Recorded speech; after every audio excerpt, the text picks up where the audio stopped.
Watching podcast. I am the ancient, marvelous Mike Dudley, joined as always by my co-host and younger brother, MD3 Marcus Dudley checking in on you. What's going on out there in podcast land? How you doing, sir? I'm good, man. How are you? Can't say busy with work, so give me another answer. How are you? What's been going on? Recently turned the big 4-0, so Happy birthday. Yep, had that party, and it was fun. Merriment was had by all, so been focused on that. And, yeah, man, just trying to keep the wolves at bay, mostly. Yeah, it's a tough act, man. They're coming no matter what. All the time. Yeah, the reason I said we can't say work is because I've noticed that like all of our podcasts, we're like, hey, what's up? We're like, oh, just working. I'm going to die soon. I'm just working. Toil. So I mean, it doesn't make it not true. Yeah, no, it just made me feel sad after listening to it. I was like, God damn, that really is all we do. Anyways, on another note, what's been going on, man? Like, I guess I'll ask you the $1 million question, the one that everybody tunes in for. What you been watching, my guy? Let's see. Recently rewatched Hell or High Water with Chris Pine and Ben Foster, yeah. And Jeff Bridges. Jeff Bridges, yeah. Great movie. Modern uptake on the classic cowboy theme. And it was really cool, like, when I say classic, like, all the tropes are there. Like, there's the relentless sheriff, the final shootout with the bad guy. Literally, you could set that story in the Old West, and the only difference is they drive Mustangs instead of ride them. Pretty much. Pretty much. But yeah, it's bank robberies and yeah. I mean, short story is basically two brothers are trying to save their farm from the bank, and so they decide that they're going to go on a bank robbing spree of the chain that's trying to take their house. So they're going to steal the bank from the money. They're going to change it out at the casino, and then buy off their farm, basically. And yeah, some shit goes haywire, and as it always in these kind of things, it goes pear-shaped really, really quickly. Yeah. No, it's written by who's just incredible at pretty much everything he does, in my opinion. Taylor Sheridan, who does Yellowstone, which is like the new Walking Dead in terms of the sense it's like one of the highest watched cable television programs of all time. Super highly acclaimed. Wrote, what else? He wrote Hell or High Water. He wrote Sicario. He directed Wind River and wrote Wind River. Great movie. Yeah. Shout out to Jeremy Renner. Yeah, so he's pretty good at what he does. But no, that movie is brilliant though, man. Hell or High Water, that's my shit. Yeah.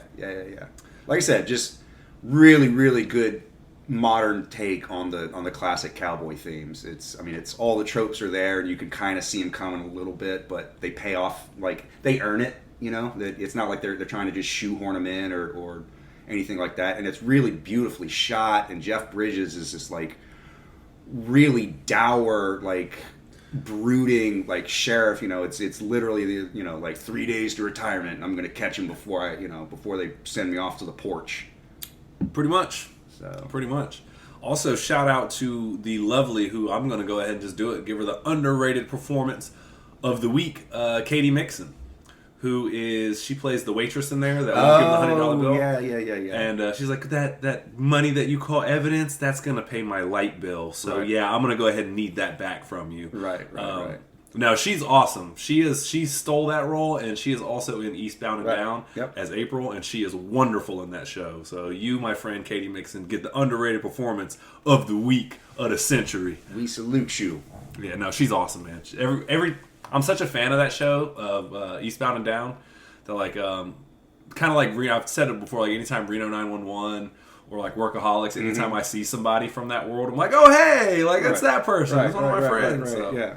I always look out for her. She was on a sitcom for a while. Basic Familiar. Yeah, she was like Mike and Molly or some shit like that. I think it was, yeah. It was one of them. So she's had a pretty good little career, man. So good for her. She's, especially in this movie, like she's so charming, and like she says so much about her character and just the way she talks and the way she carries herself. It's not even like the dialogue that she says. It's just she's this really mousy, demure waitress until you try to fuck with her, and then she gets like all types of like neck cranky, sassy. Yeah.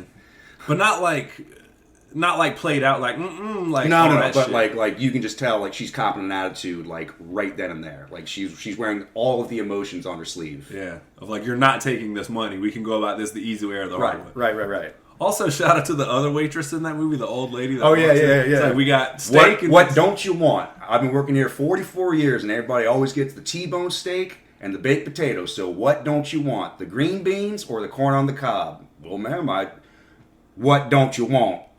I don't want no corn on the cob. Yeah, green beans for me. It's like, how you want that done? Medium well, medium rare. One, no question. Yeah. And 2 sweet teas, and she just looks at him. She's like, "Oh yeah, sweet tea's good for me. Yeah, we're great. She's awesome. She's too. great."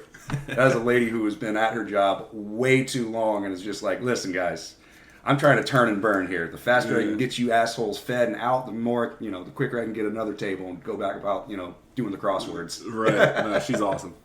I will say the performances all around that movie, Hell or High Water, are incredible. Like, Chris Pine is the shit in that, and Ben Foster is just incredible. He's great in everything he does. Ever since he first came on the scene, I want to say it was X-Men 1. Was it X-Men? It might have been, actually. I'm trying. That's the first time I remember seeing him. I'm sure he had worked before that. That was the first time I remember seeing him. Yeah, as but Angel. I mean, he was awesome in Alpha Dog. God, what else? Oh, 310 to Yuma as like the second to Russell Crowe. Dude, he locks that dude in a carriage and is like, "You gonna tell me what I want to know, or you will burn." And and then he just fucking lights it on fire anyway. Like, thanks, out. Yeah, he's a real dirtbag, real knucklehead, real rapscallion. That Ben Foster in that movie. Yeah, no, that's a great movie though. Highly recommended. Highly recommended. Yeah, that's one of my dad, which I'm sure he'll talk about it when we do get the honor and privilege of having him on the show.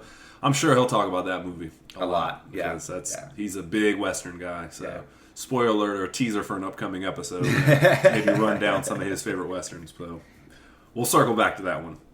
What else you been watching though, man? I know there's got to be more than that. Let's see. After that, I saw this movie called The Bad Batch. The Star Wars cartoon, or you said No, not the Star Wars cartoon. It's live action. I wish I could remember the director's name.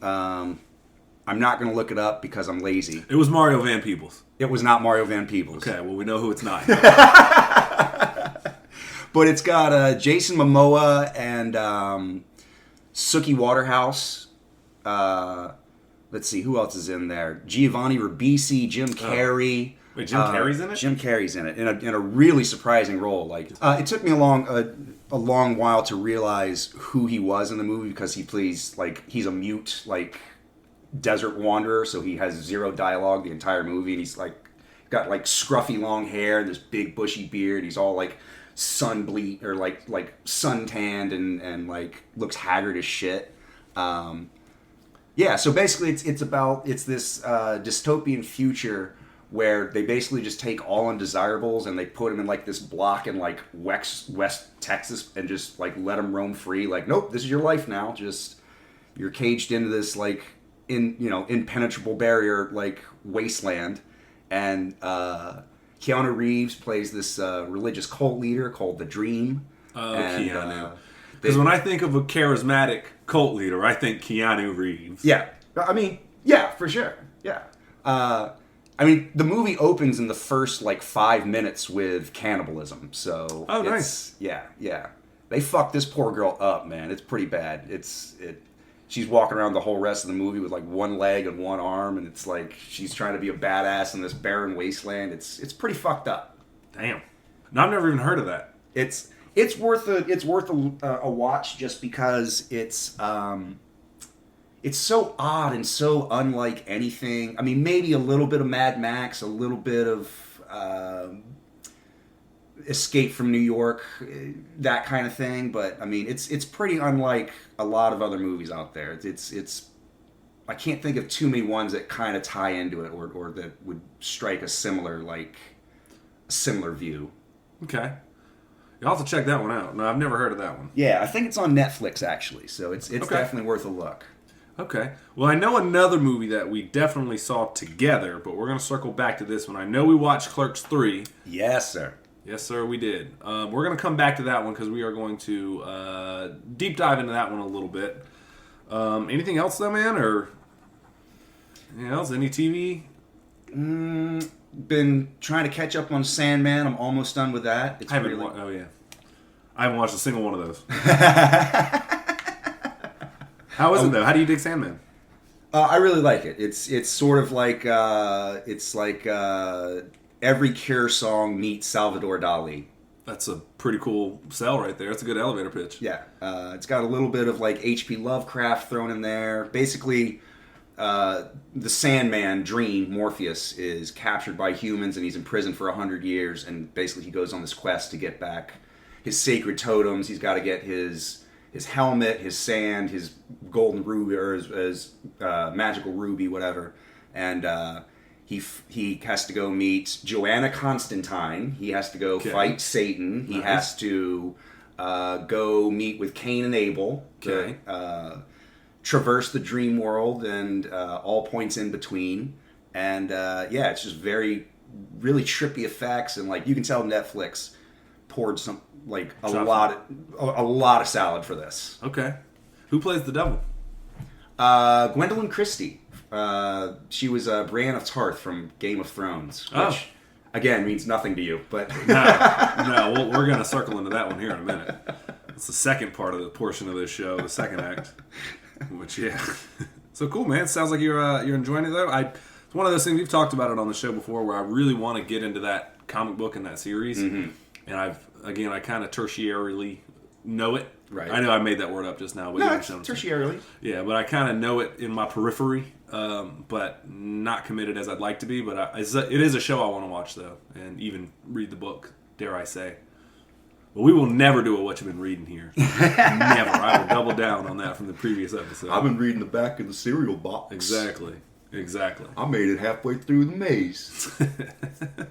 Anyways. Yeah, so, doggy style. What have you been watching, brother? Man, I have been so busy moving in with Angie. She just moved down from Maryland, so we got a house together, so there's still boxes everywhere. Between that, throwing you a party last Saturday. Thank you, by the way. I had a blast. Yeah, no, it was a pleasure, man, honestly. I wouldn't want it to go down any other way. Doing schoolwork when I can. I have been so busy.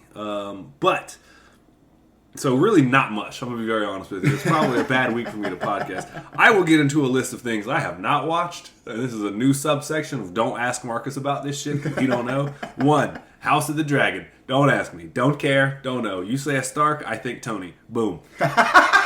New Rick and Morty. It's out. I love the show. I haven't watched it. When will I do it? I don't know. Andor. Just dropped like Wednesday. There's like 3 episodes. Couldn't tell you. I know I want to watch it because I just like saying the words Diego Luna. Dope name. Let's see what Cassian Andor is all about. 5, Sandman. I don't fucking know about no Sandman. I wrote that as you were talking. And so pretty much don't ask me anything new except about some Clerks 3, which we'll get into once again in a little bit. I did see all of She-Hulk except for the finale. That just came out last Thursday, and I was going to watch it with Angie. No, I think they still have one more. Is it 7 episodes? I think so. Oh, okay. Well, I know I saw up to 5 is all I know. So because I know they definitely haven't shown Daredevil yet. So. Oh, and maybe it's more. Okay. Yeah. Cool. So yeah. Either way, I've seen up to episode 5. Okay, point cool. being, I like the show. Still on board with that one. Still enjoy where it's going. I think Tatiana Monsley is having a really good time. There's not really like a big bad guy. I really enjoyed the fact that the Wrecking Crew showed up because I hope that they're going to be in like every project moving forward, because in the comic books the Wrecking Crew actually sometimes can be like a real force to like reckon with. Right. Like they fucked up Thor before, so because they have like magically imbued items. But the reason I'm excited about them is they are like the perfect. We always talk about having Goon A and Goon B in movies. Right. They are the perfect Goon A and Goon B. Like, oh, for sure. In Pirates of the Caribbean, you got the ones on the British colony side. They have Goon A and Goon B. Oh, and right. Those 2 minutes that try and stop Jack But you Sparrow. have heard of me the first time. Right. Yeah. I don't think he's lying. Yeah, those 2 goons.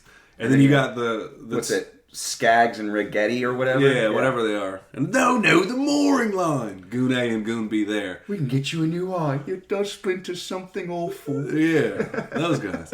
So the Wrecking Crew could just be perfect cannon fodder moving forward sure. in the MCU. Anytime you just need, like, faceless henchmen or not even faceless, like semi-recognizable henchmen. Like, yep, we just brought in the Wrecking Crew for sure. So that made me smile a lot, and they got ran through very quickly by She-Hulk, which she's not She-Hulk a lot in the show. So, but it's fine though. I got to see them show up, and they had some magic items, and they did 0 damage to her, and then they got tossed appropriately. So yeah, that's one of my main problems with this show is that other than the social aspect of being a superhero, she's not really encountering any like real problems with being a She-Hulk. Like there's no learning curve, she's just kind of crushing it, which is fine, but it makes for a really boring television series or like superhero story. Like that, it's the reason why Superman like is only popular up to a certain age with kids, because eventually you just get tired of seeing him win all the time. It's like, gee, bullets don't hurt him.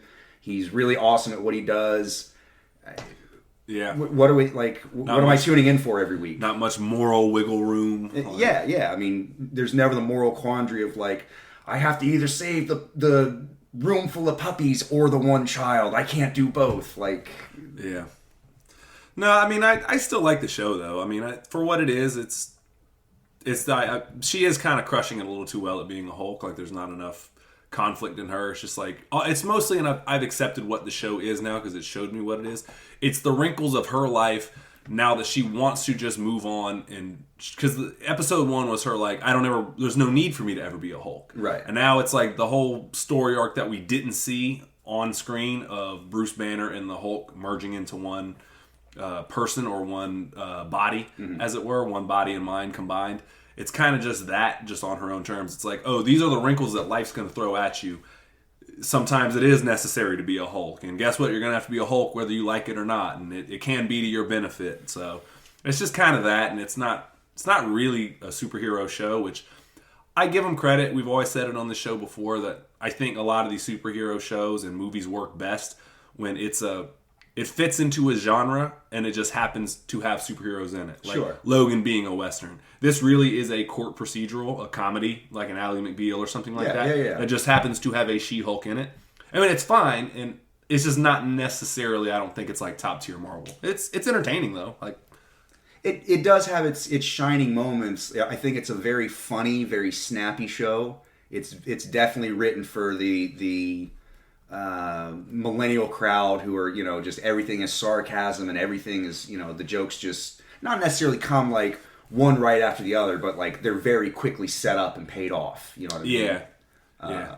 It's that there's not too many like long-standing running gags or jokes that take the entire episode to pay off. It's very much like, I don't know, Seinfeld, Friends kind of thing. A little bit. Which is fine. Just again, I don't particularly like those shows, so it's not really my flavor of Kool-Aid, but, there's only like, I want to say like 7 or 8 episodes, so, at this point I'm, episode 5, there's no reason for me to stop. I might as well just finish eating the fucking cake. Pretty much, that's how I feel. Plus, we got to get to Daredevil, so they left off on season 5 with, spoiler alert, but whatever, showing his helmet in the, at the fashion designer's place. Oh yeah, the guy who's like designing all the costumes for superheroes. Yeah. Which that guy ruled. That guy, I enjoyed his character. So, other than that, you know me, I get on these weird kicks, and I remember about movies that I watched at certain points in my life.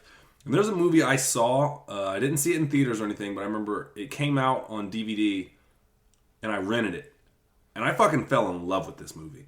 And then I saw it progressively in rehab, probably like 2 or 3 times. But it's still a good movie, and I watched it again recently. I've seen it a bunch of times. It's kind of like The Soloist in this fact that it's not really, like most people would be like, man, I really got to be in a mood to watch that. But I can just watch the shit. Just if it's on, I'm like, fuck. It's like Blow is the same way. If Blow is on television, it is really hard for me to not watch that movie. Right. But without further ado, it's the movie Flight. The Robert Zemeckis film? Yeah, Denzel Washington is the pilot? Yeah, pilot. I was going to say Sky Captain, but I knew that wasn't right. Right. Yeah, and he inverts the plane in order to save it from crashing, basically. Not save it, but to lessen the impact and try and save as many lives as he could. Yeah. Yeah. But that's the. Have you ever seen it? Truthfully? Yeah. Okay. I definitely have seen it. I wasn't very convincing, but I I think we actually watched it together once, and you were drinking. Maybe, I don't know. But no, it's also in news. Water wet. Water equals wet, right? But no, I really like that movie, man. Like, only because it is about that, but it's as somebody who's in recovery and like just so much of. Granted, I've never been a pilot in my life. You know, I'm gonna get a little bit kind of pivot a little bit here, y'all. So bear with me. But as somebody who's in recovery, who's had their struggles with alcohol and alcoholism, and watching it unfold on camera, the way that he lies and progresses to just spin this web of just bullshit to keep up these appearances is the most realistic interpretation I've seen it on screen. Yeah. Where it's just like, and at the end of the movie, it's like when he finally is in court and everything like that, and he finally says like, he's like, the night up to the crash, had you been drinking? Oh yeah, the prosecutor, the DA. Yeah, well, it's not in trial, but it's a hearing. Yeah, the inquisitor or whatever the fucking technical term is. Yeah. Asked him like, do you think? Well, one of this woman that he was having a relationship was one of the stewardess on the plane, and she died saving a little boy. And there was only 2 toxicology reports. His wasn't submitted because Don Cheadle is good at his job and got it thrown out, and it was hers. And ultimately, what it was is they found these 2 little mini bottles of liquor, and it was them asking. It was either you or the woman who's dead drank these bottles of liquor. Right. And at that point, he just, in the middle of court, just said, and I'm getting goosebumps thinking about it, he's like, God help me. And I'm like, what? And he just says, God help me.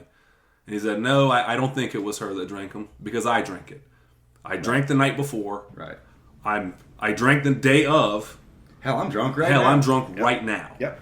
And everyone blows up, like, oh shit. And everyone behind him on his team had gone through so much to fucking done well at their jobs and this and that to try to get all the toxicology reports buried. And it's just like, and just for him to be honest in that moment, and like him later go on as the movie's wrapping up, he's talking about like, it was at that point that I realized that I had hit my quota of telling lies. Right. It was like I had a certain limit and I just could not tell another one at that point. The bullshit threshold. Yeah, and he said, boy, I wish it would have came sooner. Just one more lie, and I might not be sitting here with you fine people today. And he's telling it from prison. You know? And it's just, that movie gets to me in a weird way of just like watching the progression of his alcoholism, the bullshit which he goes through. Everyone else is trying to help him, and not to get too into it too much, but there's a line in a certain book that I read fairly often. It starts with the first 2 letters of the alphabet, or the first letters of the alphabet. You can usually find it in the front of your phone book, but but it talks about talking about Arn Anderson. Yeah, exactly. Yeah, but it talks about your man being able to get tight at just the right time, and what they mean by that is like, somebody might be sober for a while, and then it's like, you're like, I promise with solemn vow, like, I'm not going to do this, and they mean it. Right. And then, like, right when this opportunity comes, like, be a job interview, or, like, just don't show up drunk tomorrow for court. Right. And it's something in this compulsion of this person. I'm going to fuck this one up. Yeah, you just fuck it up at just the right time. It just talks about your man getting tight. Fold like an origami swan. Yeah. Yeah. And knowing what I know about myself and some of the bullshit I've been through and put myself through, and watching him like day of and sober for like 2 weeks, and then he sneaks in, or he goes into the adjoining hotel room, and he gets into their mini bar, and just throws it all away. And like, I really relate to it, not on the scope of like I've never been on trial and shit like that, but just knowing that feeling. Oh, but there was the time you inverted that plane. That was pretty cool. That was pretty cool. Yeah. I also was best friends with John Goodman, and he was my which he's awesome in that fucking John movie. Goodman is good in everything, sir. He's like, the banana man's coming. You, sir, he throws money at Don Cheadle. He's like, give me 1 cigarette rollout, just the teeny tiniest bit of tobacco, and you dip it in this here cocaine. He's like, wait, what? And he's like, goddamn, amateur hour. And he's like, now who's funding this little soiree? And everyone else in the room's like, Denzel just did a bunch of coke, about to go to trial. Like, this dude just fucking parties. This is awesome. No, so John Goodman, he's Cheadle, a maniac in that movie, dude. He's only in it like 3 scenes, but I mean, he captivates. I mean, he's fucking he takes up a lot of space, and I don't mean like physically as well, but like in that movie, he takes up a lot of fucking space. Yeah. Yeah, when he's on screen, it's his screen for sure. Yeah. And that's saying a lot hanging out with Denzel. So, but no, I went back and watched that, and I also they play the song "You Just Keep On Using Me," the Bill Withers song. Sure. They play it's on the soundtrack, and every time I hear that song, which I think Bill Withers is the most, if one of the most, if not the most underrated American singer-songwriters in history. Didn't he draw Calvin and Hobbes? Yes, that was okay. Bill Withers. Bill Withers? Okay. Yes, he did that too. Okay. Yeah. So, yeah, anyways. So weird association with that. I don't know where I was going with that. But, yeah, that song's in it. So now every time I hear that song, I think about that movie and vice versa. So, yeah, man. Fucking love that movie, though, man. Flight. Okay. Flight. Yeah. Robert Zemeckis is a treasure. The dude did Roger Rabbit, Forrest Gump, like...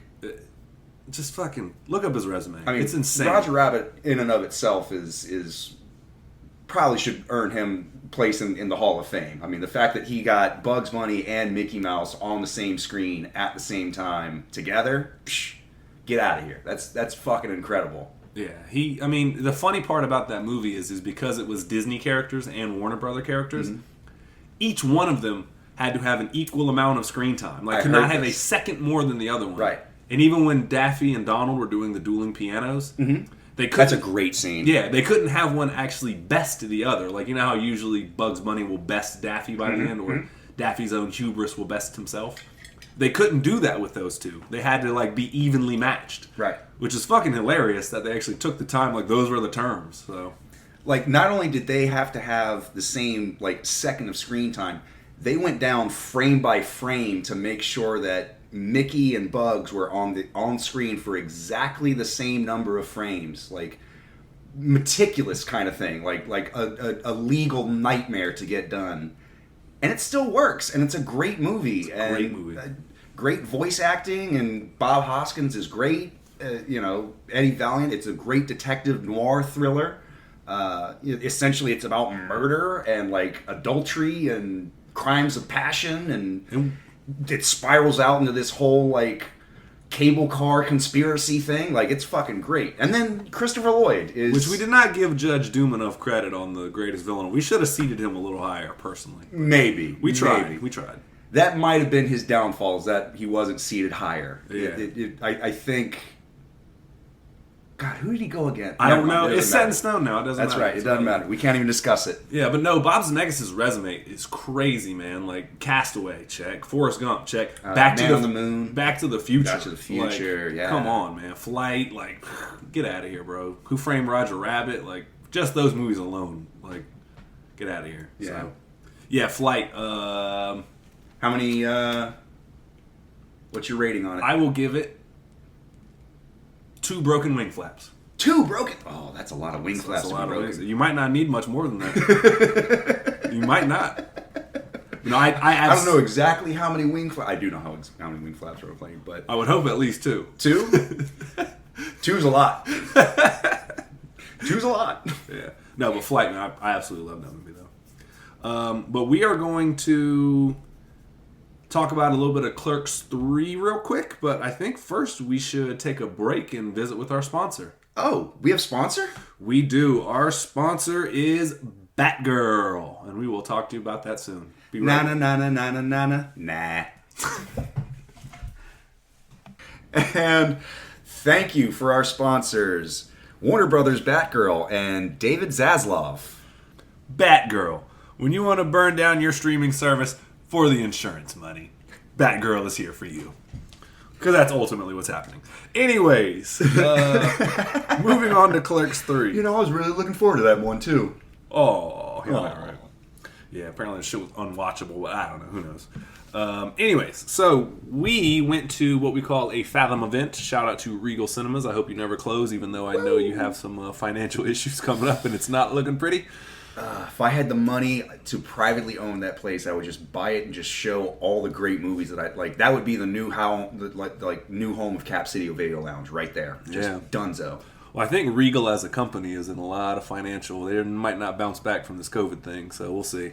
I hope so. But we have a local Regal Cinemas here in town, and we try to support it as often as we can. Other movies, theaters in town definitely have nicer seats and better sound, and they've kept up with the times. But this one's a little bit old school. It's got the stadium seating, and that's about it. I think it's got one But Dolby theater in it. But to their benefit, like they are always like, I don't know if it's a recent thing that they've been trying to do, but they'll show classic movies at like random times. The problem is that I never know about it. Like it was the anniversary of Jaws recently, and they were having like a 2-day event, and I just didn't even know about it. They redid, or what was it? Army of Darkness. They reshowed there recently, and I totally missed that one. It's just like never found out about, but I would love to go watch those on the big screen. You know, there's a lesson in here. It's called "Get the Regal Cinemas app." Check it once a day. But yeah, no. Point being, we say all that. They do Fathom events there. And we got to go check out, like we did with Jay and Silent Bob Reboot. They did the same thing for Clerks 3. They did a 3-night event, Friday, Saturday, and Sunday, all at 7 p.m. And I do my job, because that's what I do here. That's my half of the bargaining here at What You Been Watching. So yeah, I put the word out to Michael, letting him know that Clerks 3 was going to be airing, and the last night it was going to be showing was that Sunday. So we slid in right on time, caught the Sunday 7 o'clock showtime. Yep. And we watched it, and we were going to report on it. First impressions, Michael, what did you think about Clerks 3? I think it was a really, really great close to the Clerks saga up until the last, 10 minutes.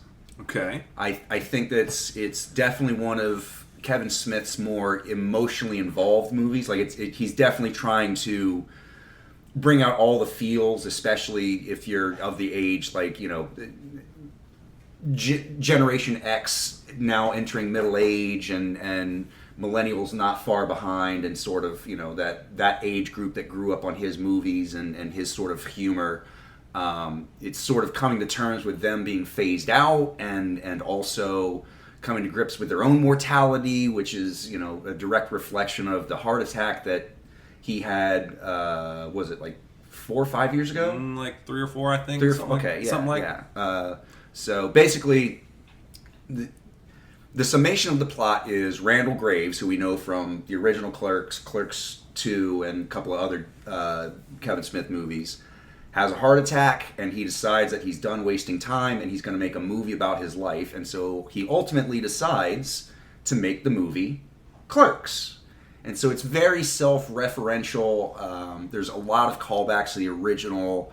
Even direct lines of "I'm not even supposed to be here today," and Jay and Silent Bob, doing their thing. Eventually, yeah, it's very meta, and it's very self-referential, but almost in the best possible way. It just kind of teeters on self-masturbatory a little bit, but I think for the fans of Kevin Smith's work, it's a really, really good, strong finish. Okay.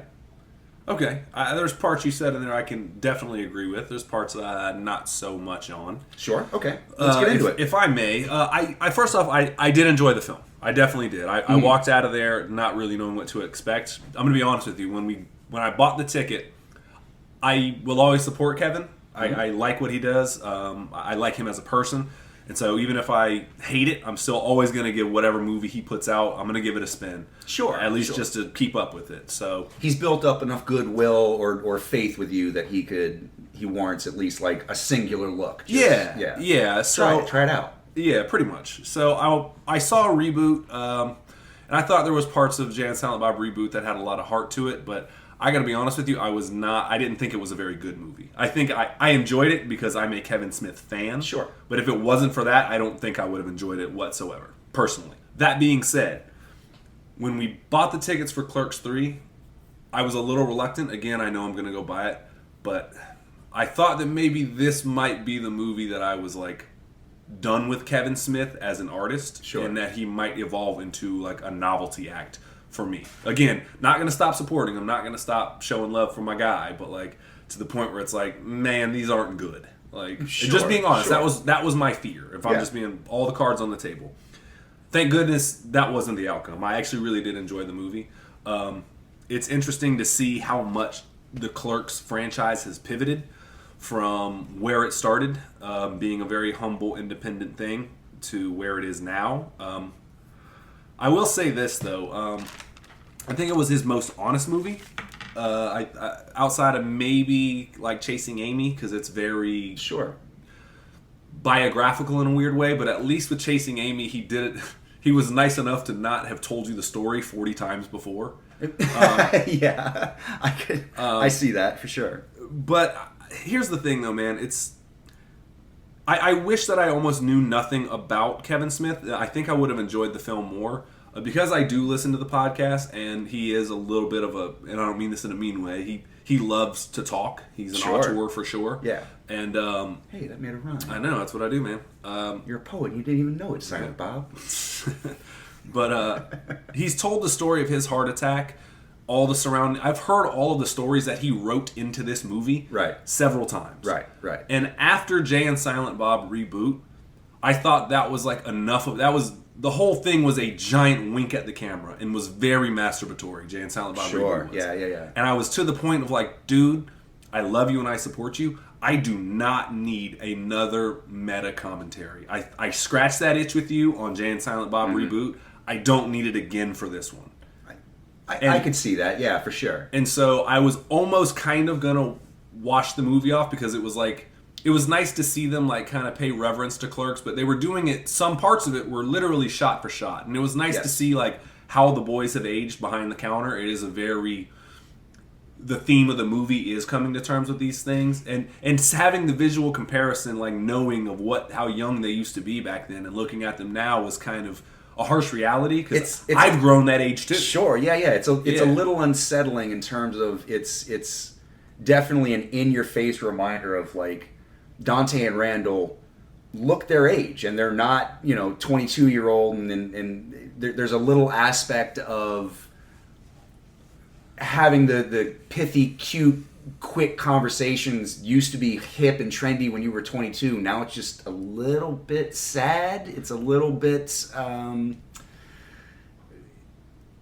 there's been zero growth in terms of developing as a person. Like but in a weird way, like it's almost kind of beautiful because like those are the conversations that I still like. The conversation that you and I are having right now is the conversation that I want to be having with you when we're 90 or 110 or 210. Like I hope that never goes away. So in a weird way, it's this tragic comedy of coming to grips with your own age and yet never really growing up.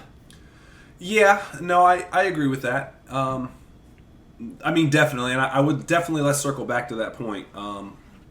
Sorry, I didn't mean to do No, you're good, because that's all stuff that we're definitely going to circle back to that here in just a second. But just to wrap up what I was saying, not to be like that, but it bees like that. It was kind of a harsh reality, and it was very meta up to that point. I was watching them remake Clerks with the stories I've heard him tell about Clerks. Mm-hmm. And all the stories I've heard him tell about his heart attack. And it was beat for beat, like, all right, Kevin, like, I'm just watching a visual story of you telling me the things you've already told me. Right. And at a certain point in the movie, Dante, and I think this is maybe where me and you differ, and this is why I wanted to finish up on the point where we might pivot differently, is at one point Dante, they're making Clerks, in Clerks III, all right, and Randal is the director, Dante's a producer, and they're going through one of these scenes that they did in the original Clerks. And at that point, it's hard to describe this, but Dante breaks character of the Dante that he's filming, and he becomes the Dante that we know in Clerks III. So he's not acting anymore. Right. He stops being. It's difficult because in the movie his character's name is also named Dante, and it's Dante playing himself. So he stops being Dante the actor, or stops being Dante the character and becomes Dante the real person as we're watching him. Yes, that's a good way to describe it. And he looks at Randal, and they have this huge falling out.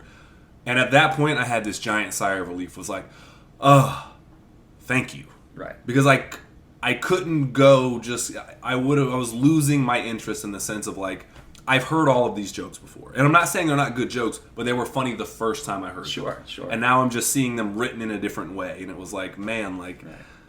Like, this was great the first time I saw it when it was called Clerks. Yeah, and also when you told me the story on the podcast that I've heard you say for years now. Right. And then he did something meta that I really appreciated that was new, at least. It was like, oh, a breath of fresh air. And it was ultimately... Dante telling Randal to shut the fuck up about your heart attack. Like, you're not the only one. Like, and if you know anything about Kevin Smith, this whole thing was like with Jay and Silent Bob Reboot, he had a fuck ton of cameos in it because he kind of like jokingly, like kind of tongue in cheek, like guilt tripped people into coming in. They're like, dude, I'm glad you're still alive. Like, hey, I'll come down and shoot a scene with you. Yeah. Right. Like he would dovetail like their conversation, like, oh man, I'm so glad you're doing okay. He's like, yeah, I'm doing great. In fact, I'm shooting a movie. You guys want to come down to New Orleans for like 2 days? Yeah.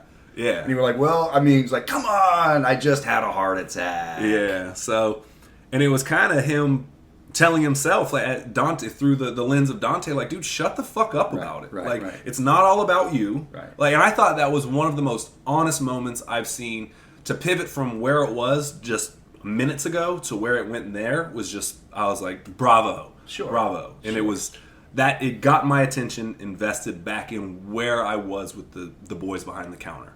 So, I mean, ultimately, the crux of the movie turns into Randal realizes, like, he sets out to do this whole thing to tell his, like, life story and, like, get his voice out there. And he sort of has this moment of realization that it's not necessarily his voice, it's about the voice of all the people around him who influenced that voice. Yeah.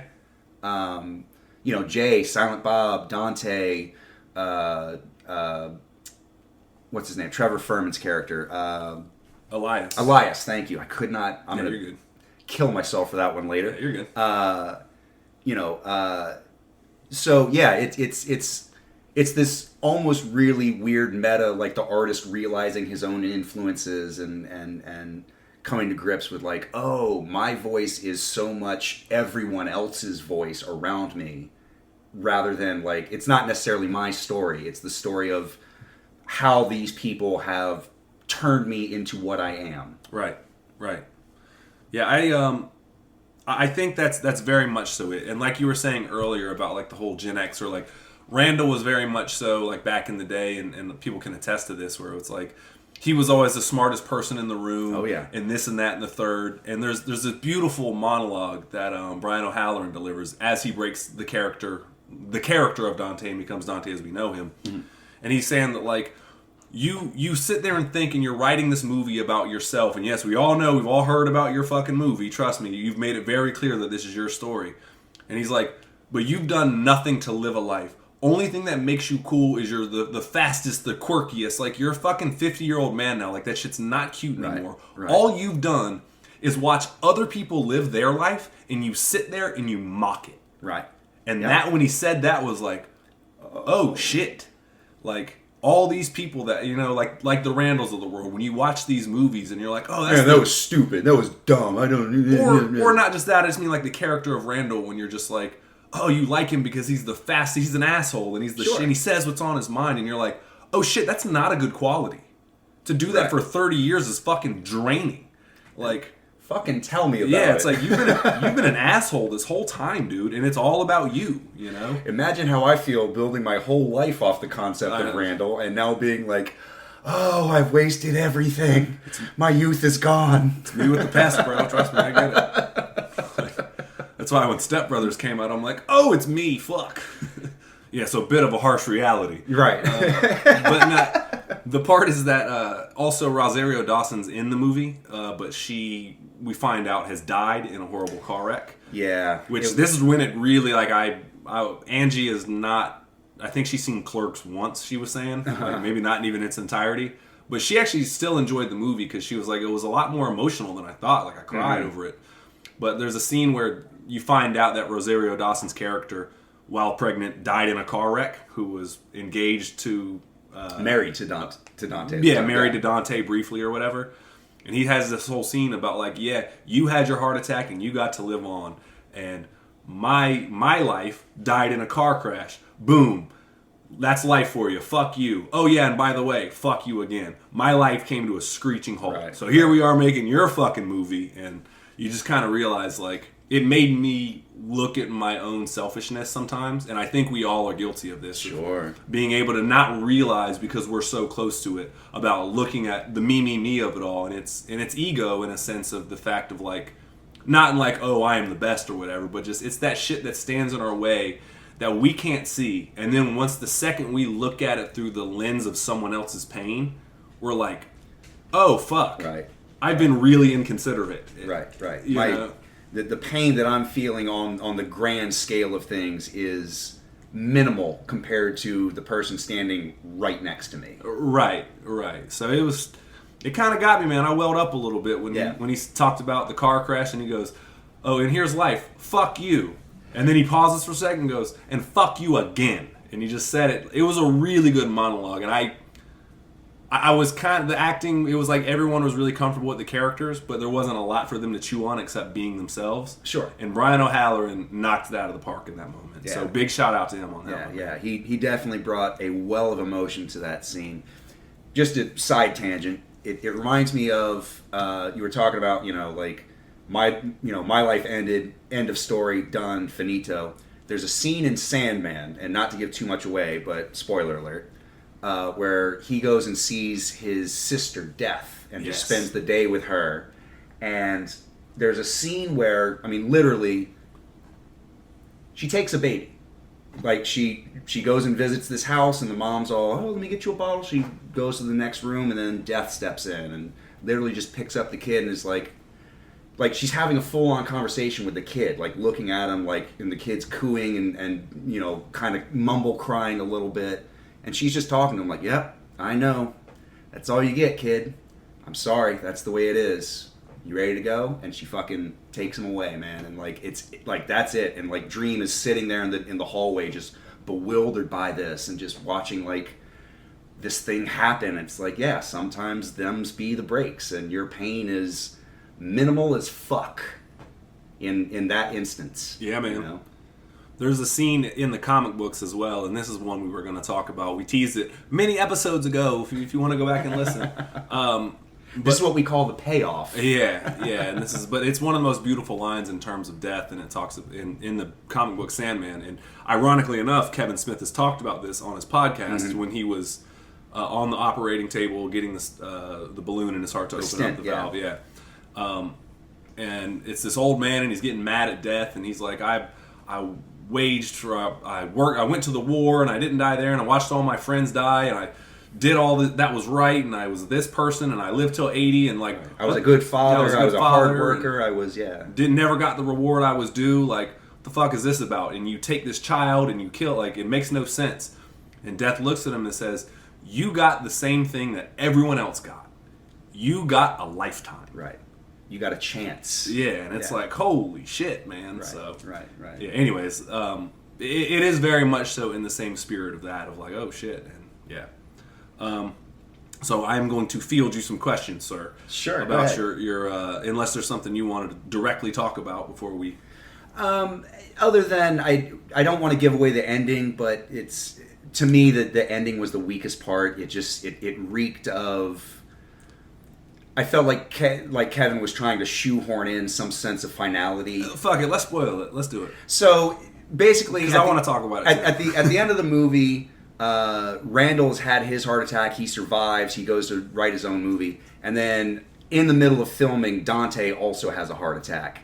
And the final scene is Randal coming to show Dante while he's in the hospital. He sneaks in and he's all like hooked up to tubes and whatever, and he shows him the final cut of the movie, and then Dante dies, and we're left with like ghost Dante for the rest of the movie.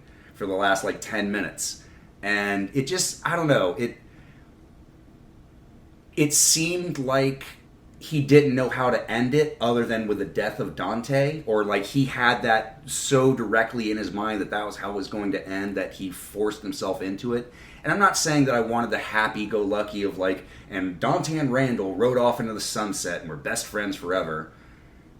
But it did seem a little hacky, a little... I don't know. I felt like he didn't know how else to finish it, but with the death of one of the characters, and so he was just like, well, it's got to be Dante because we've followed him for the past 2 movies. So now essentially it's Randal's story. So I get that. I don't know if it was hacky. I definitely think it was abrupt. The only thing I'll say about it that kind of made me a little bit more okay with it is. originally, I guess, in the original draft of the first Clerks, it was going to end with Dante being shot in an armed robbery at the Quick Stop. Right. Which they address in the movie. That's one of the scenes that gets cut, quote unquote. Yeah, but what they don't tell you is that they had revised that due to studio notes. The studio's like, you can't kill him, you can't kill him, you can't kill him. Like it's a crap movie. Otherwise, like you can't do it. You gotta change the ending. And so, with that being said, with this truly being an independent film, once again, he's coming back to that root of like, I do this for the people fund this. It must have been kind of liberating in the sense of like, not, I always get what I want. I always wanted to kill Dante. Right. But the idea of like, no one is going to tell me how I can and cannot end this. And this to me is the most logical. So maybe I think it is, once again, here goes the word, meta in that sense of it being a little bit liberating of like, there will be no notes, there will be no nothing. This is what, love it or hate it, I'm going to do. So it kind of made me a little bit more okay with it in that weird way. But it was abrupt, and it did feel a little like, it pivoted very quickly from like, we got this great monologue to he drops dead. Right. This really touching, endearing moment of, Randal basically is telling Dante, like, you're my brother, you're my best friend, and basically, like, I never realized that I wasn't doing this just for me, I was doing this for us, and I don't know how to live my life without you, and then just like, nah, we're good. But maybe that's the point as well, is that it can be abrupt and we truly never know. Like, that's why I always tell you at the end, like, man, go watch a movie, go talk about it with somebody you love, man. Like, this shit is important to us, so maybe that was his point in a weird way.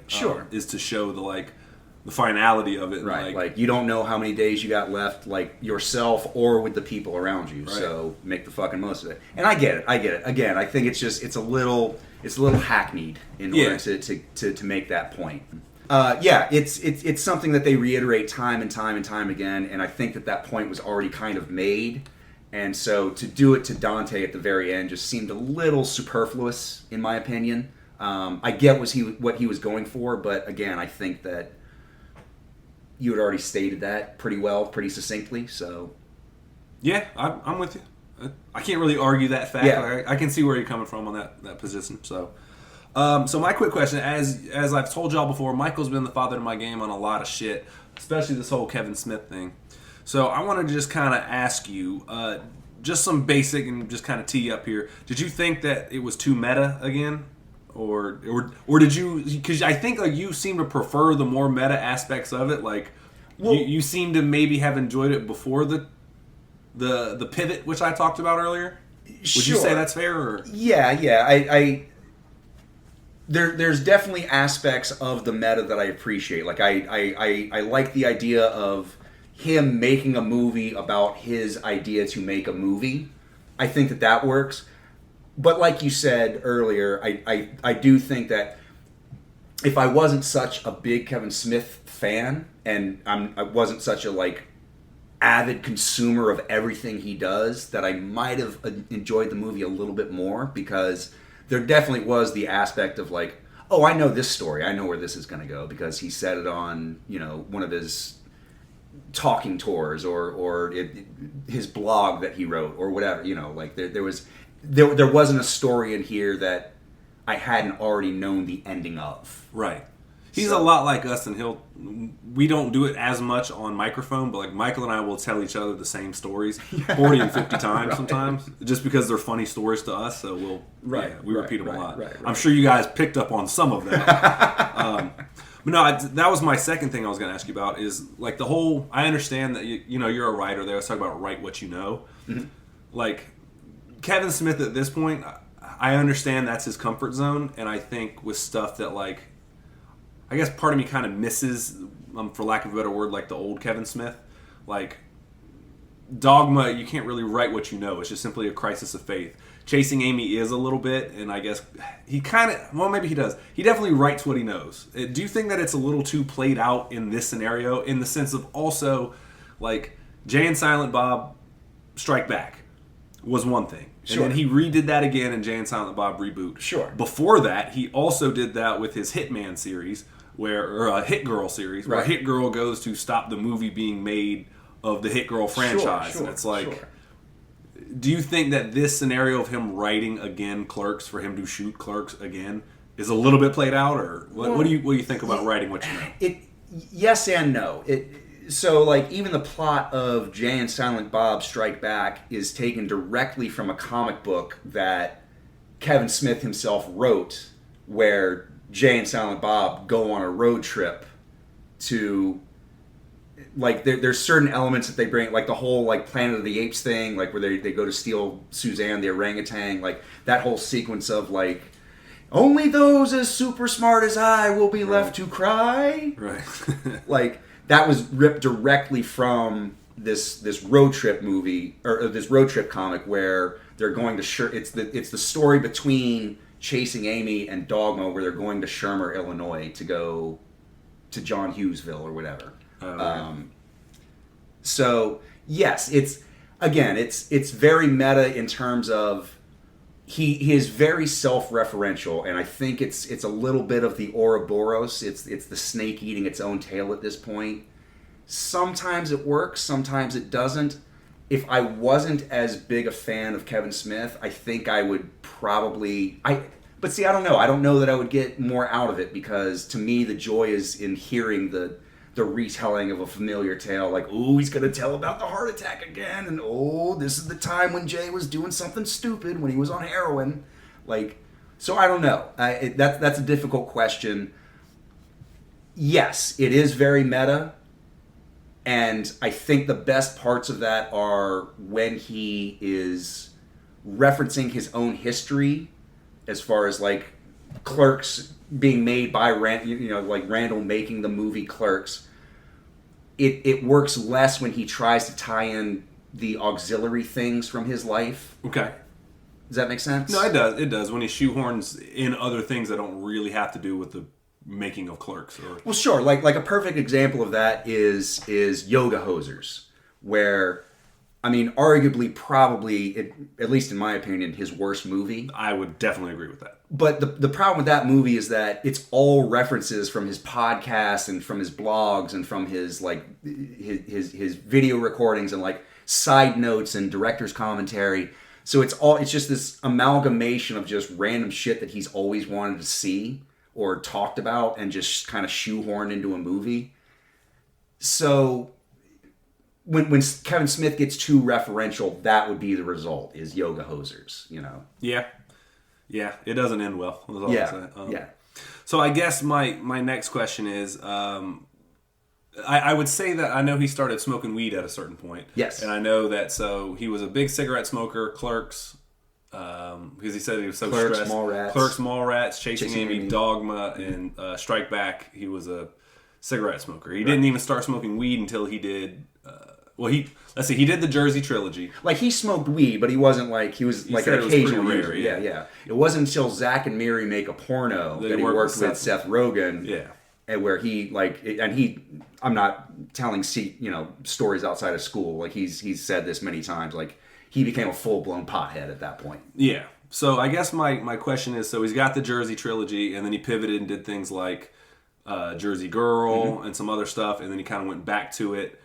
And then, so there's these chapters. Do you think that this is like his release of Clerks III? Do you think this is like his natural next maturation as a filmmaker? Do you think, because he has definitely, if you look at his career, there's definite chapters. Like, Sure. Dogma was the end of one, and then he kind of went back to the silliness with Strike Back, but in between that, he did some other things. Well, yeah, he had his experimental phase with Red State and Tusk and Yoga Hosers and all that good stuff. And then he kind of went back to the well a little bit with Reboot. Well, and then he directed a lot of TV stuff and series stuff, and then now he's sort of revisiting his original world of Clerks. Yeah. But how do you feel about his maturation as a filmmaker? Because again, I was almost to the point of like still supporting the guy, but you're kind of a novelty act now. But I have a second. I'm hoping for maybe another renaissance of the man. I mean, I will never deny that Kevin Smith is a little bit. How do I put this? He depends a little bit too much on his own lore. Like I think that there's not many critics or film analysts that would deny that.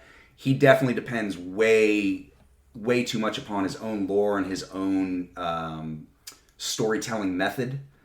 But Has he matured? Yeah. I think he's gone through a lot of stuff. I'm actually a really big fan of his experimental phase, where he went through, Tusk and Red State, and even to a lesser degree, Yoga Hosers. I mean, say what you want, but he's always said that he wanted to make a movie that his 14-year-old daughter would enjoy watching with him, and I think he did that. It helps that she's in the movie, but Yeah. but I think that to him, for better or worse, Clerks 3 is a natural closure to his it's a natural closure to his film style of that genre. Like, I don't necessarily think we'll ever see something like Clerks or Clerks 2 from him again. Like, I think for the most part he might, it sounds like he's willing to leave Jay and Silent Bob, maybe not behind, but just not as the focus, He did a good job of balancing them in this movie, I think, also. He didn't overuse them. They just had a bunch of time. He'll tell you at the end of the movie, but they did have a whole movie to themselves. So I will say that one of the funniest scenes was, so in the movie Clerks, there's the Quick Stop, and then there's the RST Video, which is the video rental service place that's right next door. In Clerks 3, Jay and Silent Bob have bought that and turned it into RST THC. So it's a weed sales store. So, but they keep doing the deals out in front. They like underhanded, like secret like, same handshake time, shit. I don't know you. Right. Like, because all they know how to be is just dirt weed merchants. Right. Like, never mind the fact that it's legal. Never mind the fact that it's legal in Jersey and they like have licensure and complete like control over it. Like, they're still like, the scene opens with one of their customers coming out from the store, looking at them leaning on the wall and being like, "Do you guys work here? Are you guys open?" They're like, "Yeah, man, what you want?" I mean, snoochie boochies and a couple of snoogans. Like, all right, cool. Silent Bob. Yeah. And they go in the corner and do their little like underhanded shit. Like, and it goes on for, I don't know, maybe 3 to 5 minutes, but a couple minutes, yeah, but it's funny it's watching hysterical. It. All they know how to be is grimy and underhanded. Right. That's how we did it in the 90s, son. Yeah, that shit made me laugh. So like shit like that where it's self-referential, like yes, he's making fun of like, I'm a 90s director and I have no idea how to operate in the new millennium. Sure, that type of meta stuff I love. But yeah, and I'm with you on that. So that being said, where do you rank it amongst the Kevin Smith movies? I would put it fair to middling. Definitely not his best work, but for sure not his worst by a long shot. Yeah, I think we would both agree Yoga Hosers is probably the bottom. Yeah. To me, I'll say my favorite of his movies is Mallrats. Sure. Just because I've seen it's the biggest nostalgia kick. I think it's his funniest. Maybe that or Strike Back is pretty fucking funny too. Right. But I think Mallrats is pretty funny. I think his best work is Dogma though. Dogma, I would say. Really? Yeah, I think Dogma is a really good movie. It's wholly unique. It's like I've never seen wholly unique. See what I did there? But it's I've never seen anything quite like that. Sure. And as silly as it also is very poignant and is very much so a crisis of faith movie. Yes. And it was interesting. Like they explain just enough of what's going on in the movie to be like, hey, these angels, if they get through this thing, like sure, they set up the rules of like, here's the parameters of the world we're working in, and as long as everybody adheres to this, or as long as everybody in the audience is ready to accept this set of rules, the movie works. Yeah, and like there's a shit demon, so there's funny stuff in it too, Sure. and like, yeah, I think Dogma might be his best work. Chasing Amy's really good too. It didn't age as well. That movie was considered like really progressive when it came out, and now you look at it with a modern lens, and you're like, oh, it's a lesbian that needs a man to save her. Like, right. And it's kind of, but at the time, it was very honest. Well, because at the time it was like it raised a lot of questions that needed to be answered at the time. I think it doesn't necessarily work now. But I don't fault him for that. No, he can't be faulted for making the best movie he could at the time. Yeah. Like the fact that times have changed and that movie doesn't keep pace, not his fault. Yeah. You know. Yeah. But I think this movie, Clerks 3, might be his most one of his most honest films. Sure. I really do believe that. It's very like I said, when he calls himself out about like, hey man, shut the fuck up. It's not your, like, I thought that was very, he showed a lot of vulnerability on that. And Sure. I respect somebody for taking a swing and being vulnerable, even if, because this is, I mean, like, this is the biggest thing, man. Like, as somebody, I don't create things to the level that he does. Podcast-wise, yes, we will be gigantic, and we thank you for that. Coming for you, Kevin Smith. Yeah, no, not like that, but like, man, it's tough to put yourself out there, man. Like, to take a swing and just knowing that people are going to shit on it. We've already had people shit on this podcast. Like, of course. And it is what it is, but like, fuck you, man. Go create something. And the fact that he can be that vulnerable, knowing that he doesn't have the juice when it comes to... He was a golden boy for a while, and after Clerks, he had a lot of juice. Sure. And to not quite have that pull like he did and still be this vulnerable, I have a lot of respect for that. I mean, I would argue that he has a different kind of juice now. Like, he's proven himself to be somebody... I mean, critically. Like, Sure. Right, critically. Like, I think... Within the business, he's proven himself to be someone who has longevity and someone who has, if you can get him interested in the thing that you want him to do, he's going to be as passionate as fuck as anyone else will be. Right. I mean, probably even more so. I mean, he's a promotion machine, so you don't have to worry about like people not knowing what the movie you're making is. But yeah, I don't know. So where would you rank it? Where would I rank it? Well, I know you said in the middle, but like, what would you think what's your favorite and what do you think is the best Kevin Smith movie? I have not seen Red State. I know you always tell me I got to see it. So Yeah. We'll skip that conversation. Red State to me is probably, I think maybe his third best movie, just because it is so different than anything he's ever done. I think Clerks might be his best movie, just because it is an not amateur. It was. Yeah, but an amateur auteur taking big swings and like really putting his voice on cinema and sort of saying like, this is my stance. This is the thing I'm going to talk about. It's just stupid nerd shit and the things that excite me, which is basically just every YouTube video right now. So it's an important movie, Clerks. Yeah, man. Like whether you love it or hate it, I know it didn't light up numbers at the box office, but like the movie's got legs, and it's in the National Archive for a reason. It's an important movie, man. Yes, it is. Thank you. Mallrats might be number 2, but that's for more personal reasons than anything else. Honestly, I would put Red State right just barely above Chasing Amy, or above Dogma. Chasing Amy a little bit lower, just again because it hasn't held up as well during the years. Then Jersey Girl. No. I like Jersey Girl. Jersey Girl's a good movie. It took a long time to get to the point, but Ben Affleck is amazing in that movie. Yeah, he's really good in that movie. He's like really, really underrated performance. There's a scene where he literally curses out his daughter like, "You took everything from me, you little bitch, and I just want my life back." And it's like, oh shit.